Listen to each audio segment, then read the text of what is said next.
But, so yeah, let's talk about me for a second. I'm from Pinehurst, and I graduated from high school there. Got my undergraduate from UNCG in art education. I thought I wanted to be a art teacher, but I did my internships in the classroom and changed my mind about wanting to be in the classroom all day. That wasn't the best experience for me. It was enjoyable, but I just didn't feel like that was the best way for me to help people. So near the end of my last, I think it was my senior year, the end of that last semester, I applied to graduate school at UNC Charlotte. Oh, excuse me, no I didn't. It was the semester after that. So I decided I wanted to go ahead and be a counselor. I'd always thought about being a helper in that way. When I was little, I always said psychologist because I really didn't know what the difference was between, what people did. I just knew that they sat on the couch, psychologists sat there with the pen, they listened and nod, and they helped people get through their problems. So that's kind of what I wanted to do. So eventually I ended up at UNC Charlotte for my master's my master's in community counseling. And the 2.5-year program, 60 hours K-Prep, which I think you guys are getting K-Prep, right? And the NCE, just study, do it. You got it, okay? So I came out of there, came out of there with my master's degree, and about 6 months later, got hired at Daymark, my first professional job, and got my licensure through there for licensed professional counselor, and I'm also now a licensed clinical addiction specialist, which means that I'm recognized as, kind of a specialty in addiction therapy counseling. So at Daymark, we are a nonprofit. So right now, the way Daymark functions, and we're one of the largest. I think we're either number 1 or number 2 in serving North Carolina. So we're from each coast to the other end of North Carolina. We're all over the place, and we don't deny services to anybody. So if you're homeless and you don't have insurance and you don't have a job and you don't have a place to live, but you're schizophrenic and you need medicine, we're not going to pay for your medicine, but you can see our doctor. He'll prescribe it for you. We can help you get connected to people that pay for your medicine. You can get therapy for free. So we do a lot of good in the community, and that's where I've gotten most of my experience with DBT, dialectical behavior therapy. I was first exposed to DBT, which is what we're going to talk about today, and during my internship at UNC Charlotte. The name of the facility was Casa Works. Have you guys ever heard of that before? Casa Works. So, did somebody say that? Did somebody say that? Okay. So Casa Works basically provides residential substance abuse treatment, which means that women with substance use problems can go there and live with their kids, and they can, or if they don't have their kids, they can work towards getting their kids back while they're in treatment.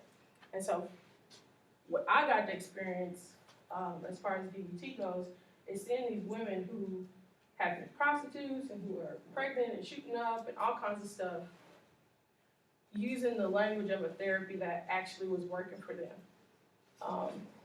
They were talking about, tried to be mindful or tried to use this skill, and you guys will hear more about that later, but it really made an impact on me because I got to hear their stories. I got to hear about, all the trauma that they had been through, all the drugs that they were using, all the baby daddy drama and all this other stuff. But this therapy and even the language of it was sticking with them, and it was helping them. So I bought in. I was like, if this is working for them, this is awesome. So I got to sit in on that group with a lady named Shola, and she sort of became my mentor, and I started to really use the skills for myself. And we'll talk a little bit more about that.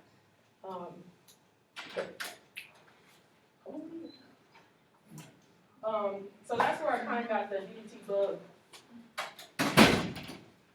Or maybe I got bit by the DBT bug. I don't know how it's supposed to be said. Okay, wait.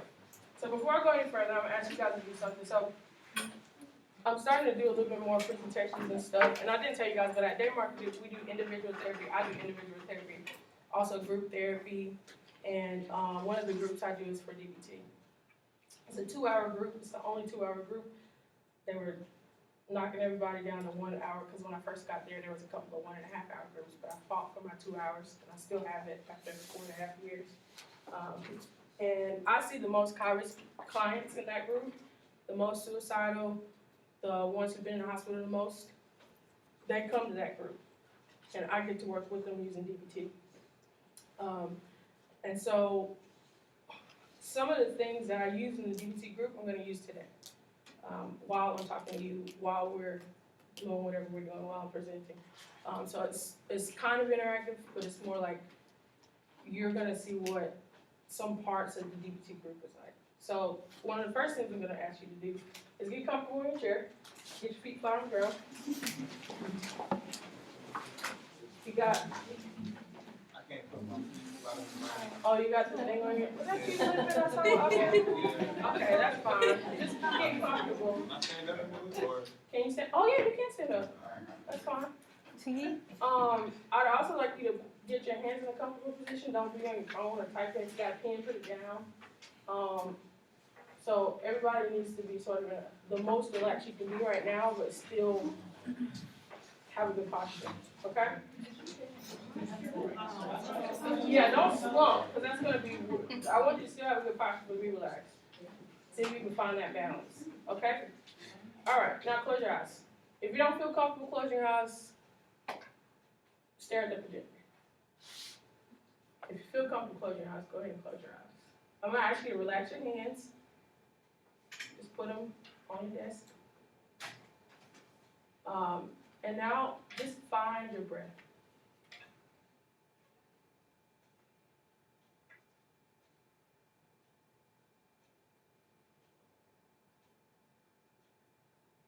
Now, in those few seconds, if you've lost it, I want you to find it again. If you find your mind going somewhere else, find your breath again. And just hold it for a second. Not hold your breath, but hold your attention on your breath. And I'm not asking you to deep breathe. I'm not asking you to change it. I just want you to find it.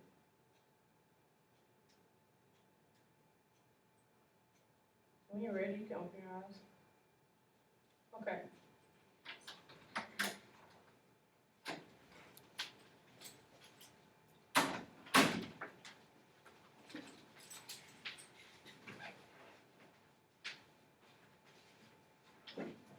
Okay. Who knew what I meant when I said find your breath? How did you know? I did. Okay. Anybody not have any idea what I meant when I said find your breath? Okay, so what did you do when I asked you to find your breath? Focusing on my breathing. Right, so she has experience with that phrase. He doesn't, but he still did the same thing that she did. Okay, so that's one of the things that when I came into DBT group, even though these clients are seen as the worst of the worst, the most hard to treat, they're in and out of the hospitals, the police know them, all kinds of stuff. Therapists are like passing them around because they don't want to deal with them. DBT, to me, helps me to keep my judgments in check, which means that I can teach people skills like this, or even not even teach them, just invite them to use skills that maybe they're not using, and they already know what to do with them. They already have an innate ability that maybe they haven't tapped into already.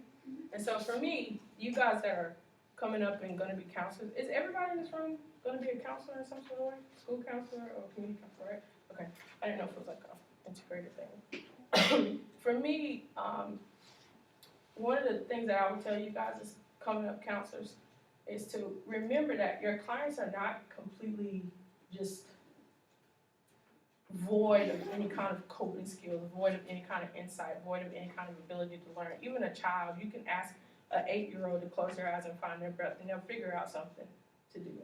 Okay, and the skill, the find your breath thing that we just did right there, would fall under mindfulness, which is related to like yoga stuff, and a lot of people connected with like Buddhist Zen practice stuff. With DBT, it's just a way of life. It's not about like anything else other than paying attention and being purposeful with that. So just a little nugget. So I'm gonna keep going. So DBT, what is it? It's a modification of CBT. You guys know what CBT is? Who knows what it is? Can you tell me? Go. Say. Cognitive behavior therapy. Right. And so what's the focus in cognitive behavior therapy?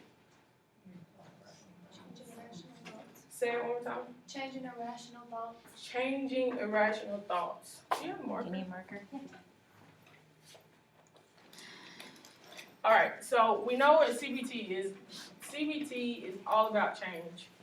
Getting those thoughts that keep you from living well changed. Any kind of distortions and judgments and all that stuff. Getting it, changing it. All right, that's what the focus is. So DBT is a modification of that. We're going to go into how it's modified. And it is empirically supported treatment, meaning like there is research behind it. Many research studies. Even up to today, they're still doing research on it. So DBT was originally designed for people who are chronically suicidal, which means that the folks that they focused on, or they tried to target, were the ones who always wanted to die. And not just want to die, they want to kill themselves. Because some people want to die, but they're not going to kill themselves. These people want to kill themselves. That's a kind of a distinction that, as a counselor, you need to know. A lot of people want to die. Not everybody wants to kill themselves. Okay?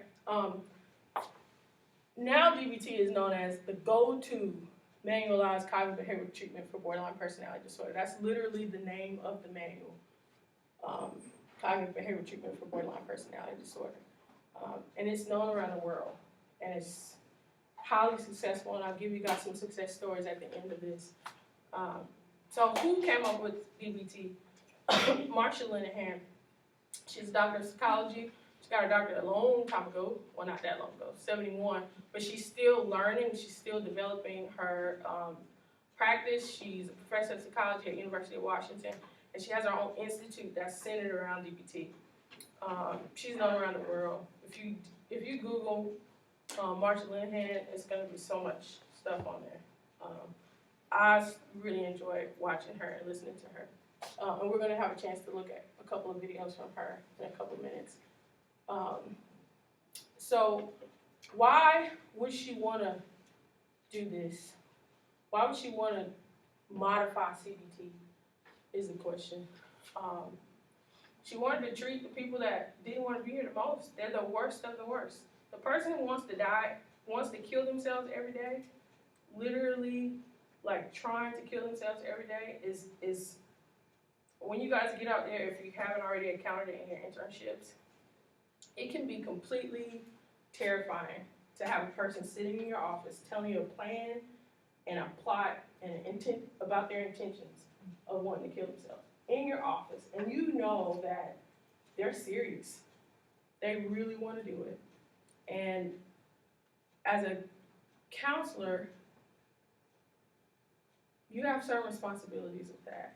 And so you can obviously see them all day, you know, but when they come out, if they survive their suicide attempt, or if you obviously see them before they try, the chronically suicidal will still want to kill themselves, okay?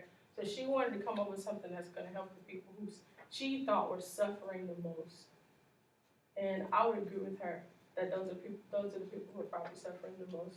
Not to compare suffering, but just to say it that way. And what she found was those chronically suicidal clients typically were diagnosed with BPD. Do you guys know what BPD is? And I put it as BPD just to, what's BPD? Bipolar personality. Say it one more time. Bipolar personality disorder. Close. Personality disorder is right. Give me the first word. Borderline personality disorder. So does anybody know the criteria for borderline personality disorder in the DSM? Or even just any kind of thoughts about what borderline personality disorder is? Manipulative. Okay, so I'm gonna put this over here. Notice what she's saying too, okay? Not just you, but anything that you guys come up with. So manipulative is something you come up with BPD. Anything else? Relationship issues, distress. Someone would say chaos is what I'm gonna write. How do you spell chaos? COAS? Yeah. I'm not gonna spell Anybody else BPD? Borderline personality disorder? Erratic. Erratic? Self-harm, Mm-hmm. What do you mean by self-harm? non-suicidal, self-injury.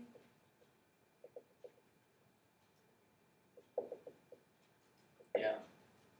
And the people that are in schools, you probably see that a lot. It is kind of, for me, it was different to see like 50-year-old, 60-year-old women talk about cutting themselves. It feels, for me, it felt different from like listening to a 13-year-old or 14-year-old. So those are the kind of clients that would be here. Anything else we could add? High suicide threshold. Yeah. Think about suicide a lot. Yeah. Suicide. Yeah. Clients with BPD are the clients who have they literally are the most high risk because of that. Sometimes they succeed. Most, I think it's 85% of all outpatient participants have some if they're not fully BPD, they have some symptoms of BPD or related type stuff. Like bipolar sometimes gets confused for BPD, and BPD gets confused for bipolar sometimes as far as the symptoms. So BPD with all these things and the such high risk is this is one of the diagnoses that people, when you guys get out in the community, you'll see people kind of run away from and have a lot of judgments about, a lot. And it's because it can be really difficult to treat. But DBT, not for 100%, but for a lot of those folks who are suffering this way can really benefit, and their lives can change completely, really. Right here, expert on mental illness reveals her own struggle in the New York Times. You guys can look that up when she emails it. You have the PowerPoint, you can look it up, or you can write it down to look it up. I think that this is a lot of the reason why Marcia Linehan came up with this manual. A few years ago, she came out with information that she herself, as a teenager, had been self-harming, had multiple suicide attempts. When she got hospitalized, inpatient for 26 months, which is a really long time. She had electroshock therapy, which is when they hook you up to the stuff and they like shock your brain to make you change. When she was trapped in the padded room, not padded room, but it was a solitary room, she didn't have anything to self-harm with, so what she do? She banged her head up against the wall, against the floor. So a few years ago, before her interview, we might not have known this reason as one of the reasons why she would have come up with this therapy, but that information is super helpful to help clients buy into this. If they know that the person who came up with these things has maybe suffered in the way that they have, a lot of them buy into it a little bit more. And it was the 80s and 90s that they were doing the research for this, and usually it was mostly just cognitive behavioral stuff, like change, nothing with the acceptance space, like DBT.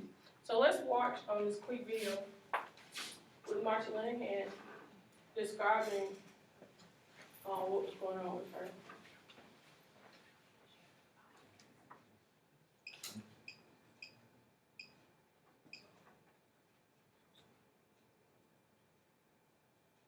She's going to describe her the moment where she went from suffering to freedom.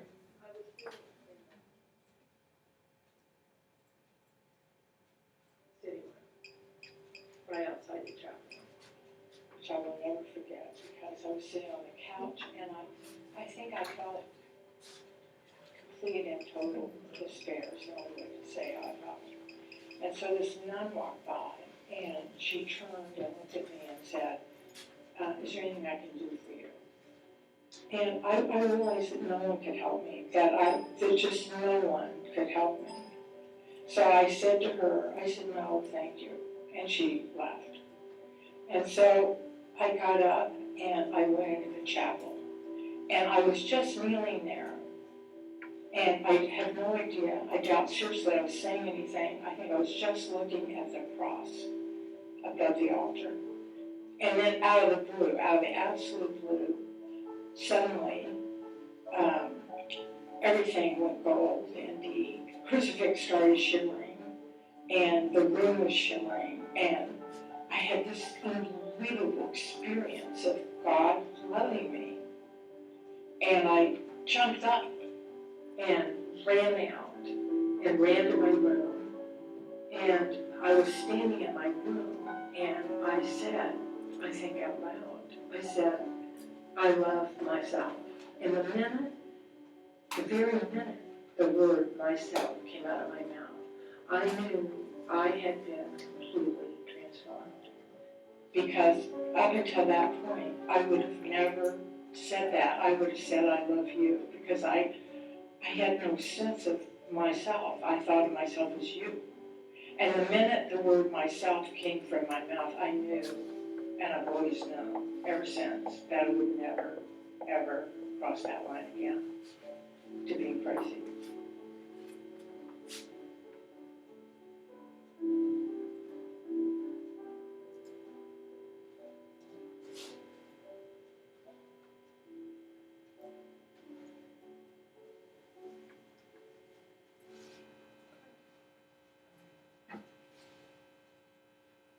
So this- Yeah.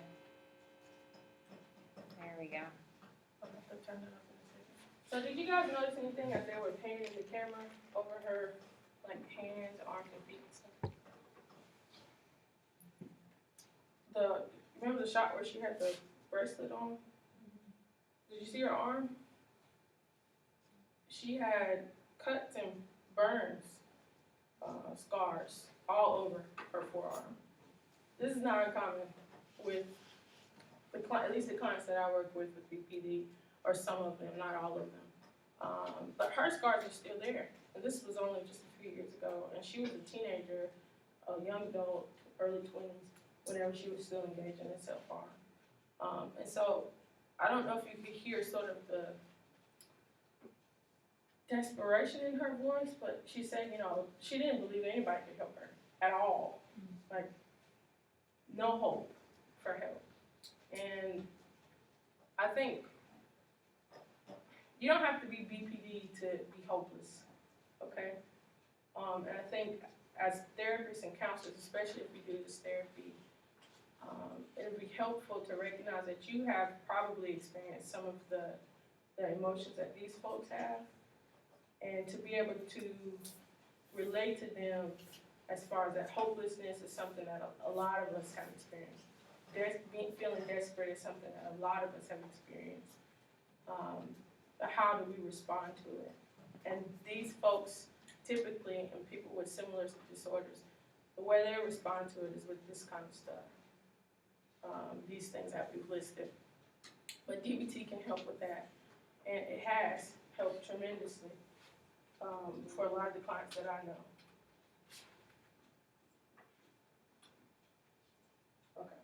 So Marsha Linehan, we're gonna watch another quick video from Marsha Linehan. Some people don't like her voice. This is like this particular video. They don't like her voice in this video, so just bear with it if you don't. I like her voice though. She's gonna describe the beginning stages of the DBT thing, because I thought I can explain it, but she can explain it better to me, I think. So let's watch this video as well. This is at a conference that she did, 2010.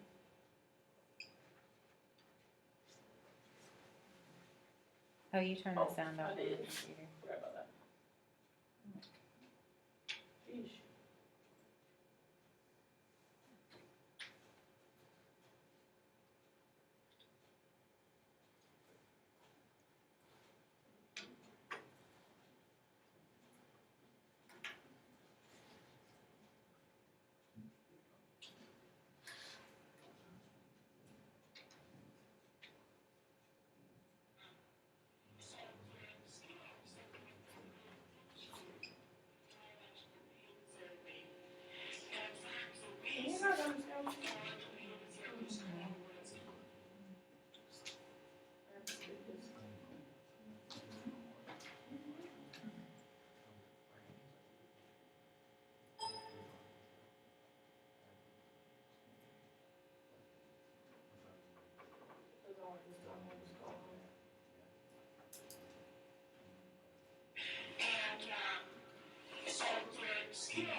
about suicidal behavior, and I was analyzing suicidal behavior, and really that was the group that I wanted to work with. So I decided I would get really super suicidal people, because I had to get them really suicidal so I could show I could get them less. I actually had no idea what I was walking into at the time. I had certainly never heard of borderline personality disorder in my lifetime, because analysts talk about that, but the hemispheres on their deathbed don't read the analyst literature. I started dealing with these people. My entire name was written as four. I was also with borderline personality disorder at any given one time. Okay. And the suicide was everywhere. So here's kind of what happened. Okay. I walked in, those were the days. I started really treating with them in the treatment suicide behavior way back at the beginning, 71, 72, 73, down there. But I went and we did a little bit of research, and had student research, but I didn't find it really serious about, okay, now, we're going to develop the treatment. And then back in those days, behavior therapy, we cured everybody very clearly in 12 weeks. And then, then we kind of went to 16 weeks, and we had noticed that most of the kind of behavioral therapies now are 24 weeks. And DBT is 1 year. Okay, it's not really 1 year, it's just that's what the research is on 1 year. It's definitely effective in 1 year, but nonetheless, the point is we kept getting longer as the clients kept getting more complex and more difficult to treat. So I called the other hospitals and counties that send me in first. I want people to kill themselves, try to kill themselves a lot. I want the ones that no one wants. This was not hurt design. And so I said, send me those. I figured I'd cure them all. I'm not kidding. I read back on the manual list, and I had a very simple behavior therapy, and it was going to work. So in they come, now they am, ready to go. Okay. Well, the best way to put it is the treatment we got. Clients walk in, and they said, I got this problem, I got this problem, I got this problem. I said, oh, no problem.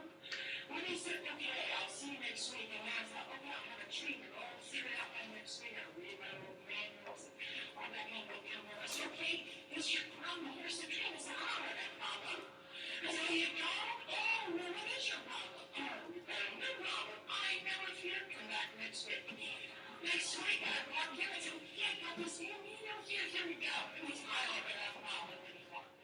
I said, oh my gosh. So I started kind of like, okay, I said, well, I can do behavior therapy without problems. So I started doing that. The first thing I behavior therapy was the technology of change. And so I used my technology of change. I said, okay, I'll help you change. And what? You say I have a problem? I said, I personally am not saying that. Of course, you're like the girls to understand what you do that way. You're totally teaching. I was like, you don't understand my suffering if you're not going to help me change. I said, I'm never fear. I'll help you change. That's what I went. Okay, let me stop it there. So what was she saying, what was going on with the clients that she was trying to treat with CBT? Did y'all hear that? They'd come in with a different problem every week. Okay, so their problems change all the time, which means they're in constant crisis probably. And so she would come up with something and try to give it to them, but then they have any problem. Then this last part, she was talking about, she would say, okay, do this. And they would say, but you don't understand my problem. Did you hear that part? Mm-mm. Oh, okay. Well, she would say, all right, do this. And she said, well, you don't understand my problem. And then the client would be like, they would say, you don't understand my problem. Meaning the clinician would be so confident that whatever I'm telling you to do, you can just do it and it'll solve your problem. And then in turn, the client felt like, you don't understand how hard this is for me. You don't understand what I'm going through. You don't understand how much I'm suffering. And so then she would switch, oh, I do, this is so hard. I get it, this is a horrible time for you.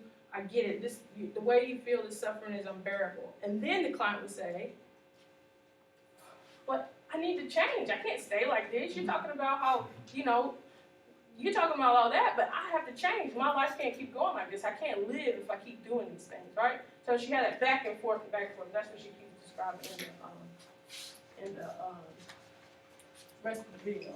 Now, I apologize about the sound. I really didn't realize it was going to sound like that. It didn't sound like that when I did it before. So what she gets to, basically, is that if you just focus on change with clients like this, they're going to feel like you don't understand it. They're gonna feel like you're so confident that all they have to do is this little behavior change that you say, or just think like this, change these distorted thoughts. I don't know if you guys have ever, you probably have, because this is how the world works sometimes. Somebody give me a distorted thought that might, I don't know, BPD person or you have. Just something that's, you know it's not quite right, but you think it anyway. It's not quite truthful. Bad things always happen to me. Bad things always happen to me. That's a great thought because people think that all the time. So a CBT therapist would say what? How would they ask the client to change? Maybe dispute that thought. Right, so what would a dispute be? Find examples where that doesn't happen. Okay, so no, the CBT therapist would help the client find examples where that doesn't happen. So he would say, can you find examples where that's not true? Let's talk about when this has the exceptions to that. The client, BPD, might say, you don't understand.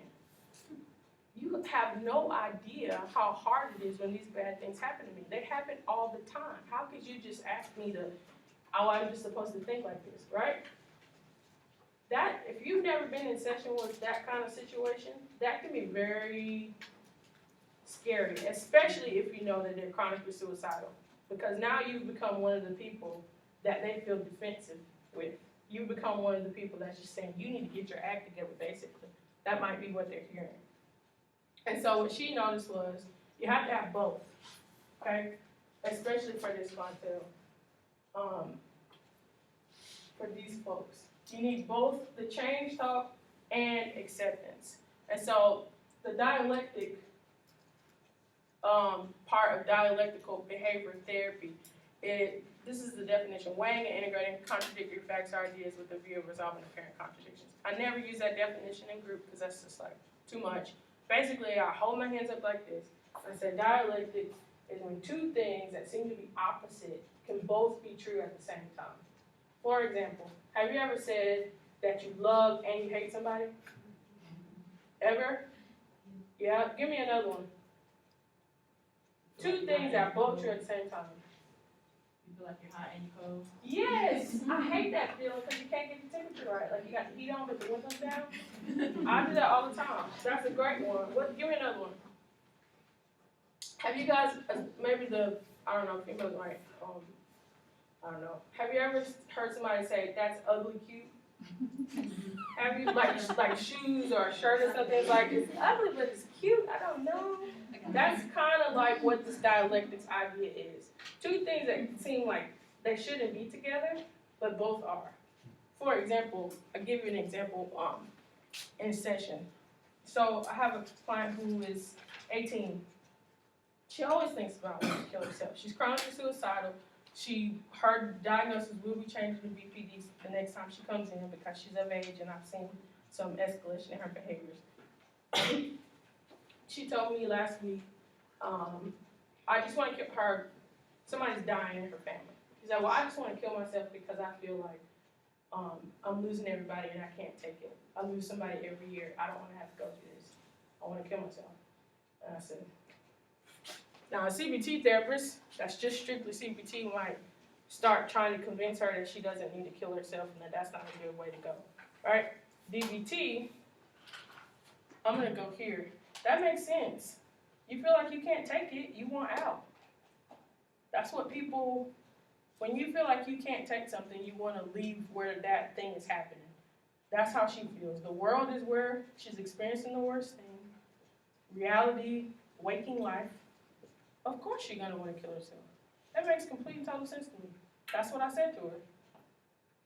So there's some boldness that has to come with this validating suicidal or self-harm stuff. But then I balanced that with, well, you also said you didn't want to, your family was going through a lot and you didn't really want to be a burden. You said you already felt like a burden and you don't want to be a burden. Do you think that killing yourself right now would be a burden to the family? And she said, yeah, probably. And we talked about how her killing herself right now would actually go completely against what she's saying she doesn't want to do. And then I asked her, so what are you going to do? Well, I'm going to go home and I'm going to do this. She's not going to kill herself. I didn't have to obviously her, or she probably would have went voluntarily. But I didn't have to do any of that. If I would have pushed that change, she would have dug her heels in me. You don't understand. If I would have only done this, that might have been a little scary too. So it's kind of like a dance that happens with DBT where you do talk about change, but you do it with sometimes leading with the acceptance and the validation part. And there's also an irreverence part of DBT that's kind of cool. There's a line that people use in DBT that says, well, if you kill yourself, you're not going to make it to group next week. And you said you wanted to do the activity that we're doing in group next week. So, you know, that's going to be out. All right? That's true. That's kind of irreverent. Like, people are like, whoa, suicide is really important. Well, the truth is she's not going to be in group next week if she kills herself. And she said she wanted to do the activity. Right? It's true. Another irreverence thing is, excuse me, I have clients who self-harm and the scars can be really, really bad. And so I might validate, oh yeah, that makes sense that you want to self-harm because you don't know what else to do, or you haven't been able to practice the other skills. I also say, do you really want those scars? You said that you're tired of buying that cream, and your scars are, the old scars are not healing as fast as you thought they would. So I don't know if that's really what you want to do. I just had a client the other day where she self-harmed after a couple of months, and she was like, you know, now I have new scars. And I was like, yeah, that sucks. Probably don't want to do that again. Somebody might say, oh, that's not being sensitive enough about such a serious issue. Well, with DBT, sometimes there's this sort of focus on not getting drawn into the whole, what could become manipulation or what could become, you know, something like that. And these are things like with teenagers, for example. You can use things like that. If you're working in a school, irreverence can work really well with the teen adolescent group. But basically, there's this balance that happens, and you really just work hard to use change and acceptance. And to me, this is it. If you're going to do DBT, if you don't understand this, you can't do it. If you're going to talk to somebody about it and you don't understand this, then it's just gone. It's not really going to work, I don't think. All right, there was a video here, but I don't think it's 4 minutes. Let's vote. Play the video or don't play the video? Vote for, raise your hand if you want me to play the video. No. Okay, we're going to skip the video. So basically, in this video, there's a, Linehan showed you where this guy is talking about, he broke his girlfriend's finger. So he got sentenced to do therapy, anger management. And he talks about how the girlfriend is so mean to him and so just abusive emotionally. And Linehan is like, yeah, that hurts. And she's like, well, were you abusive in the relationship? He's like, yeah, I was, and she was too. And I would rather be hurt psychologically than hurt physically. And what does Linehan say? Yeah, that makes sense. That's probably true for a lot of people. And were you physically abusive? Yes, sometimes I was. At the end of it, what she gets to is, I understand you don't want to be here. I understand you don't think that your abusiveness was, I don't know, bigger than hers. And are you willing to change? Are you going to? Because if you're not willing to change, you can leave and go to jail, go to prison, wherever you're supposed to go. But that concept of doing that dance with clients between that validation and staying in that moment for a little while and then challenging them to change, it's kind of like a dance or even playing jazz. Because with jazz, like you know the notes and stuff, but it doesn't sound like it's making sense, but it does make sense. That's kind of how a DBT session will go. I would say that's kind of how my DBT groups go, a lot. So the components of DBT are, you have a skills group, they do individuals, they do these diary cards where they rate and record their emotions. They get phone coaching, which is kind of, we don't do it, but basically they would be able to call you on the phone to say like, I just cut myself, or I'm about to cut myself, or I want to take these pills right now, or, you know, I'm about to slash his tires, or about to throw this brick in this window because my dentist office didn't, whatever. They can call you on the phone, and that's a part of the actual DBT, like the full model of it. They also get case management where you work with the families. I've had experiences where parents of like 45-year-old women are calling me, telling me that I need to get their daughter in a group home and all kinds of stuff like that. And because I'm doing DBT, I actually intervene. Now, if I was just doing something else, I'd be like, that's something you guys gotta talk about yourself. But because with DBT, there's an intervention in the environment, so it's kind of interesting to do that. And then there's also a DBT team where you talk to other people who are doing DBT as well. You get to kind of share stories and stuff. So this slide has a bunch of stuff on it, but basically there's 4 modules in DBT, like 4 chapters, and you learn these 4 different things. So distress tolerance, you just learn to tolerate distress. Emotion regulation, you learn how to, with BPD, people are like this. Even too high can get scary, because I've had clients that were too excited and they'll like drive somewhere and not have enough gas money or something to get back because they were just like riding this high or whatever. And so you want to get right in here where it's a normal thing. So emotion regulation skills help you with that. And interpersonal skills help you with relation conflict. So there's 4 stages. Basically, they learn the skills. They start to do the skills. They start to learn how not to shut down when something's going on. Learn how not to like destroy your world. And then once they can get through that, they can start to build a regular life, an ordinary life.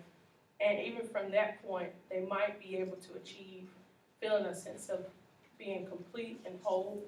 I've had a few clients that get to that level, and it's amazing to see somebody go from, the pits to something completely different. The outcomes of the DBT trials basically said that it reduces suicide attempts, which is huge. It reduces self-harm. It reduces depression. It reduces hopelessness. It reduces substance abuse. It reduces impulsiveness. All these things we've talked about are related to BPD, but they're also related to these folks. Older adults, or people who've had depression for 50 years, 20 years, 30 years. Eating disorders, DBT is one of the leading treatments for any kind of eating disorder. College students, and adolescents, folks with substance abuse, they're doing this everywhere, inpatient, outpatient, and it's actually a specialty. If you get interested in DBT, like for me right now, I'm the only person, one person just started up, but I'm the only person in Sand Hills area doing DBT right now. The only one, and I'm about to capitalize on that. I was talking to Randall about my plans. So I have just started private practice, and that DBT is going to be especially because people don't want to deal with somebody who's going to call them and say, "Yeah, I tried to commit suicide last night." But there is a sort of flippantness to some of the things that are shared. But I enjoy it, so bring on. This is on your sheet. I just put it up here. I thought I was going to talk about it, but I printed the sheet, so I'm not going to go through it. But actually, I will. Just notice that it's 1 year they did the groups and stuff. So compared to normal folks, DBTers were 100% more likely to start treatment, 83% more likely to, 83 versus 42% more likely to complete treatment. They had less hospital stays. They were able to maintain their progress for a whole year, which is like unheard of.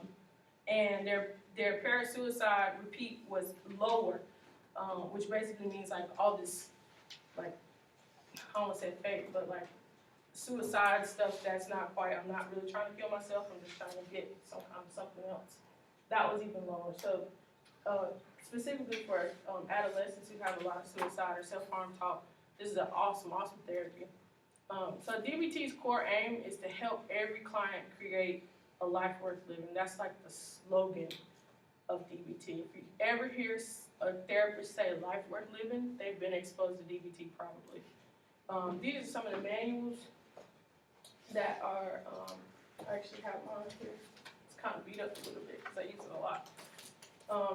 these are some of the manuals.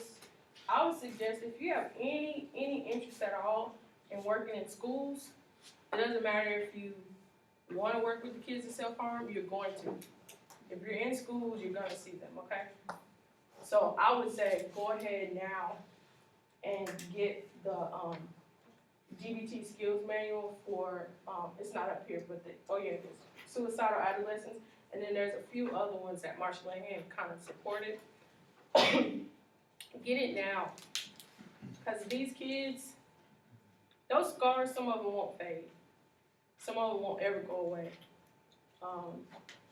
And there might be budding borderlines. And you might be the difference between them surviving past 16 or 18 or 25. Borderline folks don't live that long because they kill themselves, or they accidentally kill themselves, or they go and do impulsive things and get killed, or they overdose. They're the highest, they have the highest suicide rate with like completion rate. So, and DBT being the leading treatment for it, if you want to work with the worst of the worst, or if you know that you'll encounter the worst of the worst as far as symptoms, DBT is a treatment that you want to be familiar with. Even if you don't like it or you don't buy into it, to grasp some of the ideas and concepts from it would be worth your while. And worth your client's life, really. So these are a couple of people call them case studies, but I'm just going to give y'all a couple of these folks that I worked with. So we're going to call this first one MG. So it says, from laying on the doctor's floor, kissing the therapist, and binging and purging. So she had an eating disorder. She would come into the clinic and like lay on the floor in a fetal position. An episode is what she would call it. Kind of acting like a baby, unable to speak. She'd been taken from our clinic to the hospital a couple times. I never encountered her. She hadn't got referred to DBT until I think 2 years into this shenanigans. And the doctor was not helping her in any kind of way. She was on medication. It wasn't working. BBD sometimes is, if they're on medicine and they're acting out still, it might not be the medicine. It's probably just because they haven't learned the skills yet. So she went from that. She did 1.5 years in DBT group with me as her group leader, and then another clinician as her individual therapist. Now, you would not recognize her. Or you would, because she looks the same. But she acts different. She's no longer binging and purging. Again, I think 6 months, close to 6 months since her last self-harm. And eating disorders are considered self-harm, just in case, I'm sure. And then before that was even longer. She had like some stressful stuff happen and had one incident. She's super appropriate with therapists. The kissing the therapist thing was like, she was in an episode, she jumped up and kissed the therapist she was with right on the forehead. It was very awkward, they said, I wasn't there. But she ended up going to get a real estate license, and she's engaged to be married, which she had been through ridiculously abusive relationships in the past. She's grown spiritually. She was even talking about like how the pastor she was talking to was appreciating her spiritual growth compared to like they were in a conversation. And she went to Europe and did I think it was 2 months she was in Europe, completely fine, totally fine. No episodes, traveled by herself, and she told me she would never have thought she'd ever be able to do that, ever. She's has a different life now, a life worth living, actually. This lady, KK, her self-harming was so bad that her arms literally look different. The contour of her arm has changed because of the depth of the self-harm that she was doing. I put black sheep of the family. Borderline personality disorder is usually environment and emotional vulnerability. So like just your brain is different. Sometimes you're just more emotional. But then if you're in an environment where people don't support you or abusive, that's what's happening in her family. She had no stability. She was living with parents. She was like 43 or something. She was always suicidal, always. One time she came to group, she freaked me out so bad. I was scared. she had been doing well, but her parents did something, and she had a pen in her hand, and she slammed the pen down, and it was like this whole room slowed down, because I thought she was going to stab herself in the arm, which would not be far from what she's done in the past at all. It wouldn't have been surprising. Luckily for me, she didn't do that. She tapped the table, and I took the pen away from her. But she was able to use the skills to stay in group. She didn't self-harm. She didn't flip out. She was able to manage herself. And so now she hasn't had any self-harm in over 2 years. She has healthy boundaries with her father.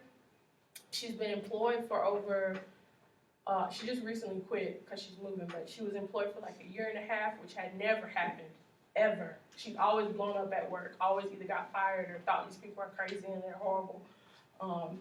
And now she's been reprogrammed basically by DBT. When her father died, we talked, and she was so depressed. But she said, I can't even think about suicide now, even when I want to.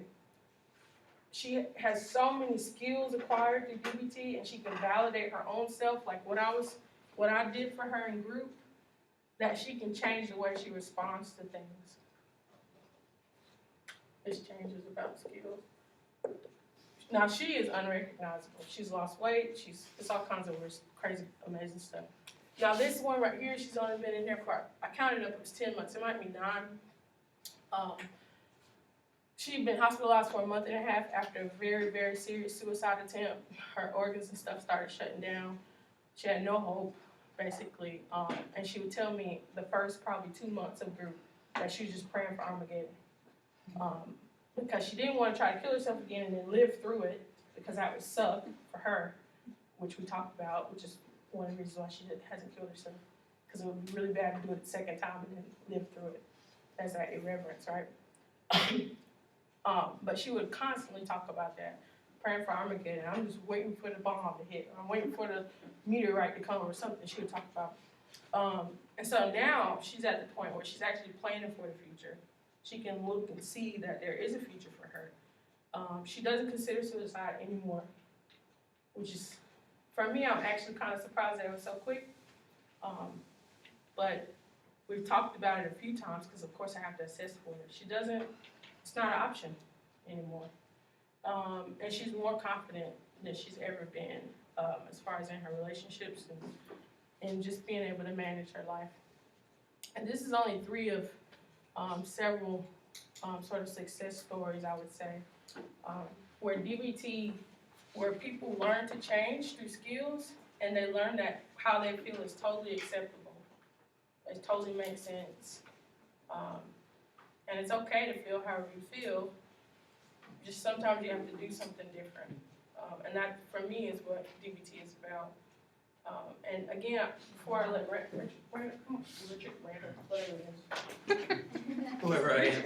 Richard, to you guys, man. I just encourage you guys again, if you have any interest in working with adolescents, any interest in working with people with eating disorders, any interest in working with going to jails, they use this a lot in jails, prisons, even in older geriatric type community for folks who have been not suicidal, but depressed for 20, 30, 40, 50 years, this therapy could be really, really helpful for them. And I encourage you to explore it and look it up. The materials are kind of expensive, so just choose one at first. I got this one's like $25, but the other one's like $40-something, $50-something.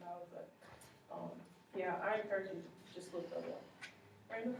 Portia asked me to just give a 5-minute overview as a rookie. I'm not an expert in DBT. Portia's my supervisor, and I get to sit down in this group.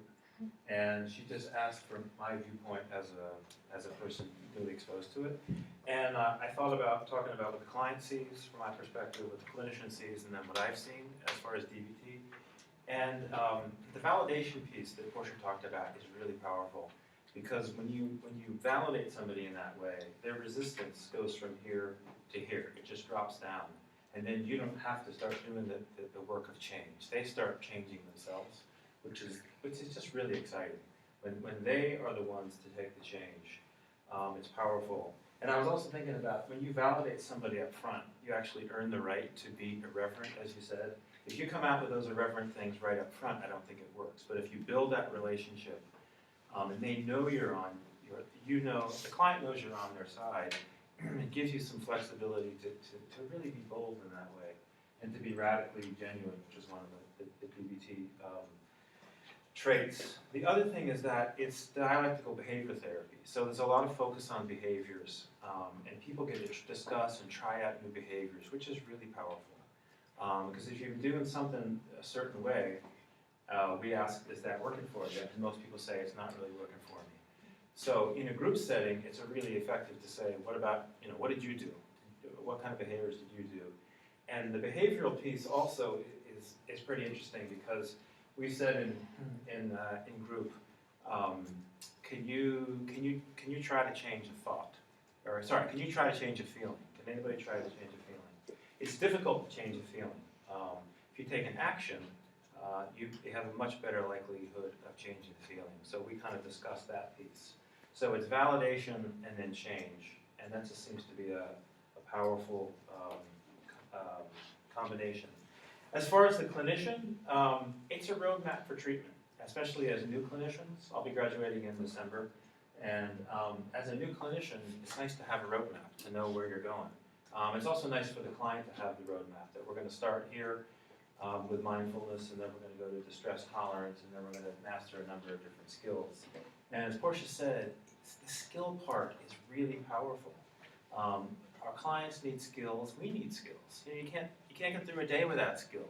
And coming to therapy or counseling is really powerful to blow off steam.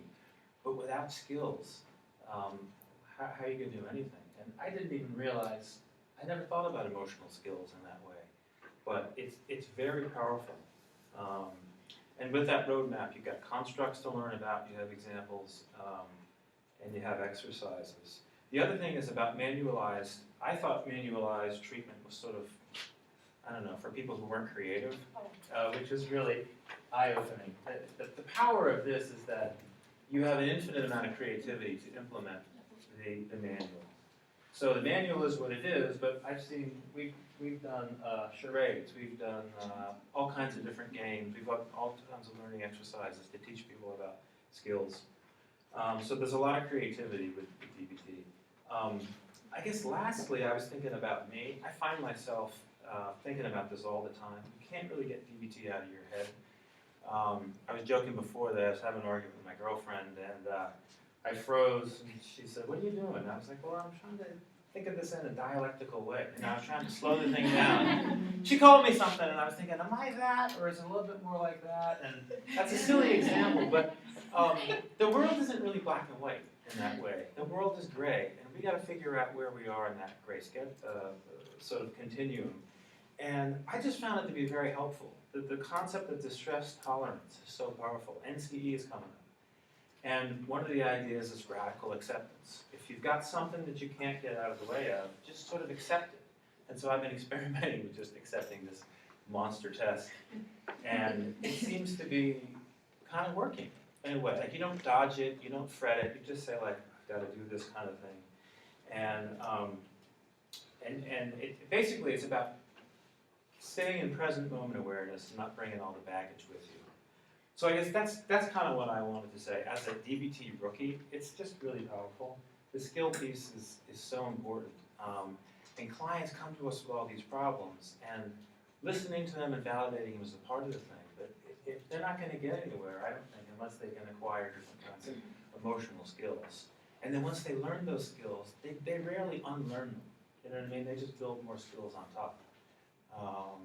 So that's my little piece as a DBT rookie.